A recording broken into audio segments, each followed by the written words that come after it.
জোহার, নমস্কার। কেমন আছেন সবাই? আশা করি সবাই ভালো আছেন, সুস্থ আছেন। আমরাও ভালো আছি। তো চলুন আজকের ভিডিওটা এখন থেকে শুরু করি। এখন বাজে হচ্ছে সকাল 8:30 মতো। সবাইকে জানাই গুড মর্নিং আর আমার ব্লগে সব্বাইকে স্বাগত জানাই। তো উর্মির কাকু আজকে সকাল সকাল একটু বাজারে গেছিল। সেরকম কিছু বাজার নয়, অ্যাকচুয়ালি শুধু মাছ আনার জন্যই গেছিল। যেহেতু আজকে মাছ রান্না হবে সেই কারণে। আর সবজিপাতি সব কিছু আছে, তো সেই কারণে সবজি-টবজি কিচ্ছু আনেনি। তো ব্যাগে কি এনেছে পরে দেখাচ্ছি। আগে এখানে পলিথিনে কি এনেছে আপনাদেরকে আগে একটু দেখাই। কি মাছ এনেছে। প্রথমে তো আমি পলিথিনটা খুলে ভাবছিলাম বাবা সাপের মতো কি মাছ আবার। ও আমাকে ফোন করে উর্মির কাকু বলেছিল, আমি আজকে একটা নতুন মাছ নিয়ে যাচ্ছি। তো আমি আর কি বলবো। তো তাই বললাম যে নিয়ে আসো। অ্যাকচুয়ালি কি হয় আমাদের এখানে বাজারে তো আপনাদেরকে অনেকবারই বলেছি যে সেরকম কিছু নতুন মাছ কোনো কিছুই পাওয়া যায় না। তো পাওয়া যখন গেছে তখন আর ছাড়বো কেন? সেই কারণে দেখুন আজকে একটা নতুন মাছ নিয়ে এসছে আর সেটা হচ্ছে বোয়াল মাছ। কত বড় মাছটা, মাছটা কিন্তু এখনও পুরো জ্যান্ত। জ্যান্ত বলতে কি খুব একটা নয়, তাও মোটামুটি আর কি। এই দেখুন মুখটা এখনও নড়ছে। বেচারা কষ্ট পাচ্ছে কত কি জানি। বোয়াল মাছ তো দেখালাম। তো চলুন পলিথিনে আরও কিন্তু মাছ আছে। কি মাছ আছে ওগুলো আপনাদেরকে একটু দেখাই। সত্যিই আজকে আমি মানে কি বলবো, ওই একটা কথায় বলে না স্বপ্নেও ভাবা যায় না, আজকে হয়েছে ওই অবস্থা। বাজারে আমাদের এখানকার বাজারে চিংড়ি মাছ পাওয়া গেছে। এই দেখুন একটু বড় বড় সাইজের। এরকম সাইজের চিংড়ি কোনোদিন আমি যতদিন এসেছি কোনোদিন পাইনি। এই প্রথমবার মনে হয় চিংড়ি মাছ পেলাম। তাও আবার টাটকা পুরো একদম। এই দেখুন সবগুলো একেবারে লাফাচ্ছে এদিক ওদিক। আর এদিকে দেখুন একটা জাপানি পুঁটি নিয়ে এসছে, যেটা আমার খুব ফেভারিট, আমার খুব পছন্দ এই মাছটা। আর চিংড়িগুলো দেখে ভীষণ ভালো লাগছে। তার কারণ হচ্ছে এঁচোড় নিয়ে এসছে তো, এঁচোড়ের সঙ্গে হবে। আর এঁচোড়ের সঙ্গে তো ভালোও লাগে বলুন, কার কার ভালো লাগে? আমার তো ভীষণ ভালো লাগে এঁচোড় কিংবা লাউয়ের সঙ্গে রান্না করে খেতে চিংড়ি মাছ আর কি। তো চলুন মাছ তো দেখালাম, এখন আপনাদেরকে ব্যাগে কি আছে সেটা একটু দেখাই। সবজি তো কিছু নেই বললাম, তবুও কি কি নিয়ে এসছে দেখি একটু। এই দেখুন কতগুলো আজকে একটু নিম পাতা নিয়ে এসছে। আগের ব্লগে আপনাদের বলেছিলাম যে উর্মির কাকু আগের দিন বাজার যখন গেছিল তখন বাজারে নিম পাতা দেখেছিল। তো ভাবলো যে পরে কিনবে, একটু পরে অন্য দিক থেকে বাজার করে আসুক। বাবা কি অবস্থা, অন্য দিক থেকে বাজার করতে গিয়ে আর মানে ওই দিকটা বাজার করতে গিয়ে এদিকে নিম পাতা সব শেষ হয়ে গেছে। যার জন্য আর নিম পাতা একদম আনা হয়নি। সেই জন্য আজকে একদম এক গাদা নিম পাতা নিয়ে এসছে। এদিকে দেখুন মা ভাবছে যে জ্যান্ত আছে একটু জলে ছেড়ে দেখি। বালতিতে একটু জল নিয়ে এসে এক বাটি মতো ছেড়ে দিল। এই যে একটু একটু নড়ছে। খুব একটা নড়ছে না, তার কারণ হচ্ছে হয়তো মরে এসছে। যাই হোক, এদিকে আপনাদের নিম পাতা দেখাতে দেখাতে থেকে গেলাম। কত নিম পাতা নিয়ে এসছে দেখুন। দেখেই তো মনে হচ্ছে খাই খাই করি। আর তারপর এদিকে দেখুন পুদিনা পাতা নিয়ে এসছে। পুদিনা পাতাগুলো পাতা কত বড় বড় সাইজের। এরকম পাতা কিন্তু খুব কমই পাওয়া যায়। আজকে পাওয়া গেছে, তো আমাদের কিন্তু পুদিনা পাতা আছে বাড়িতে। তাও এই যে ভালো দেখে নিয়ে চলে এসছে। আর এদিকে নিয়ে এসছে হচ্ছে কাঁচা লঙ্কা কিছু আর কিছু শসা। ভালো পেয়েছিল বলে নিয়ে চলে এসছে। তো চলুন এগুলোকে এক সাইড করি আর তারপরে হচ্ছে মাছ আগে কাটা শুরু করি। তার কারণ হচ্ছে মাছ না বাছাবাছি করলে অনেকটা দেরি হয়ে যাবে। এখানে দেখুন মা আর আমি প্রথমে হচ্ছে চিংড়ি মাছগুলো বাছতে বসে গেছি। যেহেতু অনেকটা পরিমাণ চিংড়ি মাছ আছে, সেই কারণে দুজন মিলে না হলে অনেকটা দেরি হয়ে যাবে। আর একটা চিংড়ি মাছ দেখুন ওই যে পিঁপড়ের মতো হাঁটছে, একটু একটু করে এগিয়ে চলেছে। আমার শাশুড়ি মা বলছে আমাদের বাড়িতে মাছ আবার হাঁটাহাঁটি করে। যাই হোক ওই তো হলো অনেক হাঁটাহাঁটি। তারপর এদিকে আমার শাশুড়ি মা বলল যে না এই মাছটাকেও তুমি কাটো। সত্যি কথা বলতে আমি মাছটা না খুব একটা কাটতে পারি না, কাটিই না বলতে গেলে প্রায়। আবার এখানে তো যেদিন থেকে এসেছি সেদিন থেকে তো মাছ কাটিই না। যে মাছওয়ালা আগে দিয়ে যেত তিনি হচ্ছে নিজেই কেটে দিয়ে যেতেন। আর বাজার থেকে যেগুলো আনা হয় ওগুলো কেটেই আনা হয়। তারপরে এই যে একদম কাটা হয় না, যার জন্য এখন মাছ কাটতে ভীষণ ভয় লাগে। তো কী আর করব, আজকে একদম আপনাদেরকে দেখানোর জন্য বলেছিলাম না যে গোটাই আনবে। তো সেই কারণে গোটা তো নিয়ে এসছে, এখন কাটতে ভীষণ অসুবিধা লাগছে। যাই হোক কাটতে তো হবে, আর কিছু করার নেই। শাশুড়ি মা যদিও কেটে দিত, কিন্তু শাশুড়ি মার আবার হাতে একটু প্রবলেম আছে। সেই কারণে মা খুব একটা কেটে দিতে পারে না। তো ভাবলাম যে চলুন আমি একটু কেটে নিই আর কি। মাছটা এত পরিমাণ বড়, কোন দিক দিয়ে ধরবো কোন দিক দিয়ে কাটবো বুঝেই উঠতে পারছিলাম না। আর মাছটা যেহেতু খুব স্লিপারি, হাত থেকে মনে হচ্ছে এদিক ওদিক গলে পড়ে যাচ্ছে। কাটতেই পারছিলাম না। অনেক কষ্টে কিন্তু মাছটাকে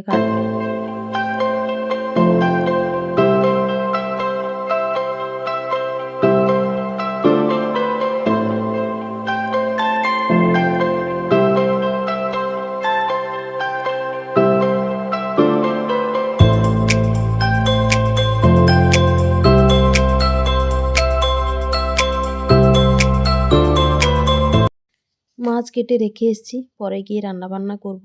আগে একটু ব্রেকফাস্ট সেরে নিই। কেননা উর্মির কাকু যেহেতু বাজারে গেছিল, সেই কারণে আর ব্রেকফাস্ট করা হয়নি। তো এখন আসতে এই যে এখানে হচ্ছে আজকে খাবো রুটি। আর এই যে দুটো তরকারি দেখছেন এগুলো কিন্তু আজকের নয়, এগুলো রাত্রের তরকারি। বাঁধাকপির চচ্চড়ি আর হচ্ছে এঁচোড়ের তরকারি। আর হচ্ছে এখানে একটু দুধ ছিল, তো দুধ নিয়ে নিয়েছি। তো চলুন একটু ব্রেকফাস্ট সেরে নিই, তারপরে আবার রান্না বান্না করতে হবে। আজকে একটু বাইরে বসে খাচ্ছি। আজকে নয়, মাঝে মাঝে প্রায়ই খাওয়ার চেষ্টা করি। তার কারণ হচ্ছে আজকে কিন্তু খাচ্ছি, তার কারণ উর্মির কাকুর শরীরটা একটু খারাপ, মানে ওই জ্বর জ্বর লাগছে আর কি। আমার একটু শেষ হয়ে এসছে, ওর শুরু হয়েছে। তো সেই জন্য ভাবলাম যে না, ওর যেহেতু একটু ঠান্ডা লাগছে, চলো একটু রোদে বসে খাই। সেই কারণে একটু বাইরে বসে দুজন মিলে খাওয়া দাওয়া করছি। সকালের খাওয়া দাওয়া কমপ্লিট করে এখন চলে এসেছি দুপুরে রান্না বান্না করতে। দুদিকে দুটো কড়াই বসিয়ে দিয়েছি, কারণ হচ্ছে এতগুলো মাছ ভাজতে হবে, তো একসঙ্গে ভেজে নেব। আর যেহেতু ভাত রাত এখনও কিচ্ছু হয়নি, তাড়াতাড়ি না রান্না করলে ভাত হতে অনেকটা দেরি হয় আর কি। আমাদের চালটা কি জানি, আগে প্রথম প্রথম যে চালটা নিতাম সেটা হচ্ছে তাড়াতাড়ি হতো, এখনকার আবার দেরি হয়। আর এই যে দেখুন, একটা মাছ কড়াইতে দিয়ে আমি কোথায় গিয়ে দাঁড়িয়ে আছি। মাছ এত ফাটছিল, কি বলবো আপনাদেরকে। হেসে হেসে আমার মাথাটা পুরো খারাপ হয়ে গেল। এদিকে উর্মি হচ্ছে দেওয়ালে সেঁটে গেছে, আর আমি ওদিকে দেখুন মাছটাকে দিয়ে একদম ফ্রিজের কাছে ছুটে চলে গেছি, মানে হচ্ছে মার কাছে। এত ফাটছিল, কি আর বলবো আপনাদেরকে, এত দিতে ভয় লাগছিল। আর আমার না একটা বাজে অভ্যেস, আমি এত তাড়াহুড়ো করে রান্না বান্না করি, প্রত্যেক দিন হয় তেল ছিটকোয়, না হলে কড়াইতে হাত ছাঁকা লেগে যায়। প্রত্যেক দিন কিছু না কিছু আমার হবেই। এটা আমার একটা বাজে অভ্যেস বলতে পারেন। তো সেই কারণে আজকে একটু চেষ্টা করছি আবার কিছু যেন না হয়। তাও এত ফাটছে হাতে টাতে, তো তাও অনেকটা তেল ছিটকেছে, জানি না কি হবে। একটা জিনিস হাসি পাচ্ছিল, উর্মি খালি আমাকেই দেখিয়ে যাচ্ছে। ও যে দেওয়ালে একদম কি বলবো, পুরো একদম আঠার মতো লেগেছিল, ওটা আর আপনাদেরকে দেখাতে পারলাম না। তাহলে কিন্তু আমাদের আরও একটা ফোন লাগতো। আর একটা ফোন ছিল না বলে আপনাদেরকে আর দেখাতে পারলাম না। মোটামুটি একদিকে কড়াইতে সব মাছ দিয়ে দিচ্ছি, আর আজকে চেষ্টা করব সব মাছ রান্না করে দেওয়ার। নাহলে এই মাছ তো বেশি দিন ভেজে রাখতেও এখন ভালো লাগবে না। এদিকে হচ্ছে পিসগুলো দিয়ে দিচ্ছি, আর বাদবাকি মাথা যেটা আছে ওটা হচ্ছে ওই ছোটো কড়াইতে দিয়ে দেবো। তাহলে কিন্তু একসঙ্গে আমার মাছ ভাজাটা সবগুলো হয়ে যাবে আর কি। আজকে আমি কিন্তু সব রান্না করব না। তার কারণ হচ্ছে কয়েকটা শর্টস ভিডিও উর্মি বানাবে, তো কয়েকটা শর্টস ভিডিও একটু সিলেক্ট করতে হবে। সেই কারণে একটু যেতে হবে তাড়াতাড়ি রান্না করে। এই মাছের তরকারিটা আমি একটু রান্না করে দিয়ে যাব। বাদবাকি যা থাকবে ওগুলো হচ্ছে মাছই করবে। আর কি কি রান্না হচ্ছে ওগুলো তো আপনাদেরকে অবশ্যই পরে দেখাবো। তো চলুন মাছটা ভেজে রান্না বান্না তাড়াতাড়ি সেরে নিই। এদিকে আমাদের দুপুরে রান্না বান্না সব কিছু কমপ্লিট। এদিকে হচ্ছে উর্মি আসন টাসন পেতে দিয়ে গেছে হচ্ছে চান করতে। আর বাইরেটা দেখুন ভীষণ রোদ উঠেছে, মানে হচ্ছে এই তাকানো যাচ্ছে না যাকে বলে। তো এখন আর তো বাইরে যাব না। আর এদিকে আমাদের কি কি রান্না বান্না হয়েছে একটু আপনাদেরকে দেখাই। এখানে দেখুন যে নিম পাতা এনেছিল, আলু দিয়ে ভেজেছি। আর এখানে হচ্ছে মাছের একটু ভাবলাম ঝাল করব, তারপরে ভাবলাম যে নাম শাশুড়ি মা বললো একটু টক করতে, তার জন্য পাতিলেবু দিয়ে টক করেছি। আর এখানে হচ্ছে কুমড়ো আর পুঁই শাক, পুঁই ডাঁটা, আলু দিয়ে ঘন্ট হয়েছে ওই মাছের মাথা দিয়ে। আর এখানে হচ্ছে ওই যে জাপানি বটি দেখিয়েছিলাম, ওটা শুধু ঝাল করেছি। একটাই তো মাছ ছিল, ওটাই ঝাল হয়েছে। আর এদিকে ভাত রাত হয়ে গেছে, সব কিছু কমপ্লিট। এখন হচ্ছে খাওয়ার পালা, উর্মি চান করতে গেছে, ও এলে খাওয়া দাওয়া করব। আমি ততক্ষণ একটু বেড়ে টেড়ে রেখে দিই, তার কারণ হচ্ছে কয়েকটা খাওয়া দাওয়ার পর শর্টস ভিডিও করতে যাব, তো অনেকটা দেরি হয়ে যাবে। খাওয়া দাওয়া কমপ্লিট করে আমরা এখন চলে এসেছি শর্টস ভিডিও বানাতে। ওই উর্মি, আমি আর উর্মির কাকু আমরা তিনজনেই এসেছি। মা তো আসেই না কোনোদিন আমাদের সঙ্গে, আপনারা তো জানেনই। যদি আসতো তাহলে হয়তো টোটো টোটো ভাড়া করে মাঝে মধ্যে এদিক ওদিক পাশে যে ড্যামগুলো আছে, মানে ড্যাম আছে আর কি, সেই সব জায়গা থেকে একটু ঘুরিয়ে নিয়ে যেতাম। তারপরে ওই দূরে একটা পাহাড় আছে, খুব দূরে নয় কাছাকাছি আর কি। তো সেই সব জায়গাগুলোতেও মাকে একটু ঘুরিয়ে নিয়ে আসতাম। কিন্তু কে আর কাকে বোঝাবে, মা একদমই বেরোতে চায় না। সেই কারণে ওই যে স্কুটিতে করে একদম তিনজন চলে যাই, আর টোটো টোটো লাগে না আর কি। তো আজকে এসে আপনাদেরকে কি বলবো, আগের দিন আমরা যখন শর্টস ভিডিও বানাতে এসেছিলাম তখনই আমরা প্ল্যান করেছিলাম যে পরের দিন আমরা সুতো নিয়ে আসবো, আর পলাশ ফুল কিছু কুড়িয়ে আমরা হচ্ছে মালা গেঁথে তোর খোঁপায় লাগাবো। তো সেই কারণে আজকে কিছু পলাশ ফুল কুড়িয়ে মালা গেঁথে এই যে রেডি করছি, উর্মির খোঁপায় দেবো আর কি। ভীষণ ভালো লাগছে। খুব একটা বড় বড় নয় পলাশ ফুলগুলো, তার কারণ হচ্ছে এখনও যেহেতু খুব একটা বড় বড় হয়নি, তো এইগুলো হচ্ছে অনেক ছোট ছোট অবস্থাতে পড়ে আছে। কিছুদিন পর যখন সবগুলো একসঙ্গে হবে তখন কিন্তু অনেক বড় সাইজের পাওয়া যাবে। এগুলো আপাতত ছোট ছোটই। যাই হোক, এই যে দেখুন কত সুন্দর মালা গেঁথে নিয়েছি, ব্যাস খোঁপায় লাগালেই হবে। আর বাইরেটা এত রোদ দিয়েছে না, আমি একটা গাছের নিচে বসছি, খুব সুন্দর লাগছে। তাও আবার গরম কিন্তু খুব যে কম লাগছে তা কিন্তু নয়, মোটামুটি গরম লাগছে।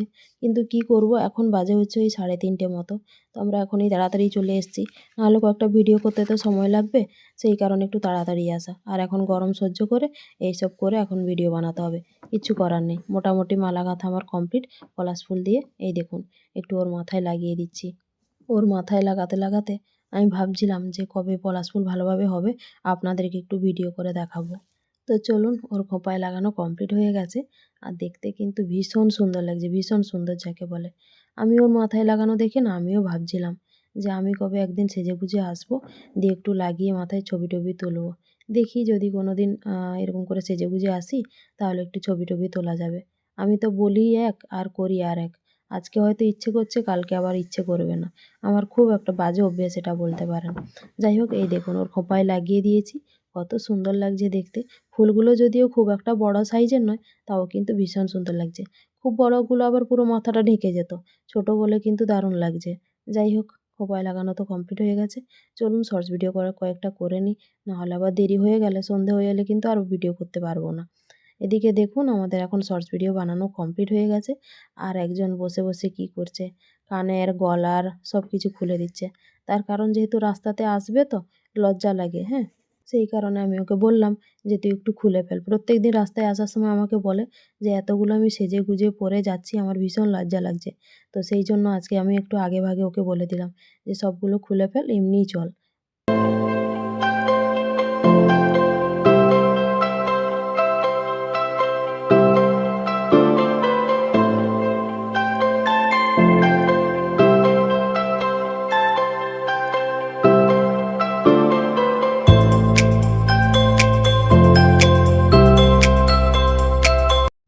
রুমে এসে উর্মির কাকুর খুব মুড়ি মাখা খেতে ইচ্ছে হয়েছে। তো তার জন্য মা এখানে হচ্ছে শসা, পেঁয়াজ, টমেটো, কাঁচা লঙ্কা সব কিছু লবণ টবণ দিয়ে ভালো করে আগে মাখিয়ে নিচ্ছে, তারপর হচ্ছে মুড়ি দেবে। আর এদিকে দেখুন পকোড়ি নিয়ে এসেছিলো। আর এদিকে আমাদের দুজনে চা খাওয়া হয়ে গেছে। এদিকে মা ভালো করে মাখাচ্ছে, মাখানো হয়ে গেলে তারপর ওর ওপর আবার মুড়ি দেবে আর একটু আচারও দেবে। আর দুজনকে দেখুন দুদিক দিয়ে, বিড়াল যেরকম দেখে না খাওয়ার দিকে, ওইভাবে দুজন তাকিয়ে আছে, একজন ওদিক থেকে একজন এদিক থেকে। তো চলুন, আমাদের মুড়ি মাখা কমপ্লিট হয়ে গেছে। এখন হচ্ছে মুড়ি মাখা খেতে বসে পড়েছি। আর চা তো খাওয়া হয়েই গেছে আগে, আপনাদেরকে তো বলেছি। আর আজকের ভিডিওটা এখানেই শেষ করি। কেমন লাগলো অবশ্যই কমেন্টে জানাবেন। যদি ভালো লাগে লাইক করবেন, কমেন্ট করবেন, আর প্লিজ সবাই সাবস্ক্রাইব করে দেবেন। সবাই ভালো থাকবেন, সুস্থ থাকবেন। দেখা হচ্ছে নেক্সট ভিডিওতে। জোহার, নমস্কার, বাই।